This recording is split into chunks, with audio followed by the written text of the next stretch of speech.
네, 더불어민주당이 당의 비판적인 칼럼을 쓴 임미리 고려대 한국사연구소 연구교수에 대한 고발을 결국 취하하기로 했습니다. 네, 한국당 등 야권은 오만하다며 비판의 수위를 끌어올렸는데요. 국회 연결하겠습니다. 최덕재 기자. 네, 민주당은 공보국 명의로 처음엔 정치적 목적이 있다고 판단해 임 교수 등을 고발했지만 조치가 과했음을 인정하고 고발을 취하한다고 밝혔습니다. 당의 비판적 시각을 가졌다는 이유로 공당이 언론과 외부 필진을 고발한 것에 대한 비판이 고조되자 서둘러 진화에 나선 겁니다. 두 달 앞으로 다가온 총선에 악재가 될 것이란 우려도 엿보입니다. 이번 고발 조치에 대한 당 내부의 비판과 자성도 잇따랐습니다. 공동상임선거대책위원장인 이낙연 전 총리는 고발을 취하하는 게 좋겠다는 뜻을 당에 전달했고, 수도권 출신인 정성호 의원도 가치의 상대성을 인정하고 다양한 의견을 수용해야 한다고 비판했습니다. 다만 이해찬 대표는 이번 논란에 대해 공개적인 입장 표명을 하지 않았습니다. 오전에 열린 당 회의에서 한국당을 향해 검찰개혁 법안을 뒤집는 공약들만 발표하고 있다며 이성을 찾아야 한다고만 말했습니다. 반면 한국당은 이름만 민주고 실상은 반민주적이라며 비판의 수위를 끌어올렸습니다. 심재철 원내대표는 정권을 비판하면 언론의 표현의 자유에 재갈을 물리겠다는 독재적 행태라고 강조했습니다.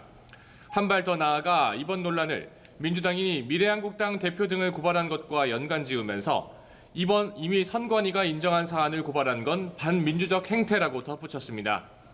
새보수당 하태경 공동대표도 민주당의 본질은 친문엔 민주주의지만 비문엔 독재라며 민주주의가 아닌 문주주의라고 주장했습니다.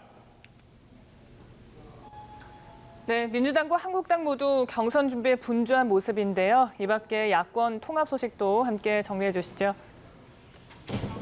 네, 우선 어제 민주당 공천관리위원회는 1차로 전국 52곳 지역구의 경선 대진표를 발표했습니다.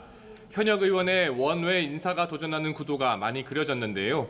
초선 강병원 의원이 있는 서울 강동을과 6선의 이석현 의원 지역구인 경기 안양 동안갑 등 주로 수도권을 중심으로 이런 현상이 형성됐습니다. 다다음 주 월요일부터 사흘간 본격적인 경선의 막이 오를 것으로 전망되고 있습니다. 한국당 공관위는 수도권 지역 예비 후보들의 3일차 면접을 진행했습니다. 어제와 그제 서울과 인천 지역 면접에 이어 오늘은 경기권 나머지 지역들에 대한 면접을 마무리합니다. 다음 주 월요일엔 대전, 충청, 강원, 제주, 화요일엔 부산, 울산, 경남 후보자 면접이 진행되고 대구, 경북은 제일 마지막에 치러집니다. 한편 호남에 기반을 둔 바른미래당과 대한신당, 평화당의 3당 통합은 삐그덕거리는 모습입니다. 바른미래당 손학규 대표가 대표직 사퇴를 거부한 데 이어 호남 정당 통합이라는 데 비판이 확산되고 있어 근본적으로 다시 생각해야 한다고 밝혔기 때문입니다. 3당 통합추진회의 대표들은 오늘 오후 담판을 시도할 예정입니다. 한편 한국당, 새보수당, 전진당 등의 합당에 출범하는 미래통합당은 원희룡 제주지사와 새보수당 이준석 젊은정당 비전위원장을 최고위원으로 내정했습니다.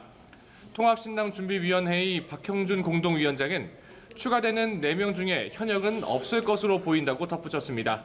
지금까지 국회에서 전해드렸습니다.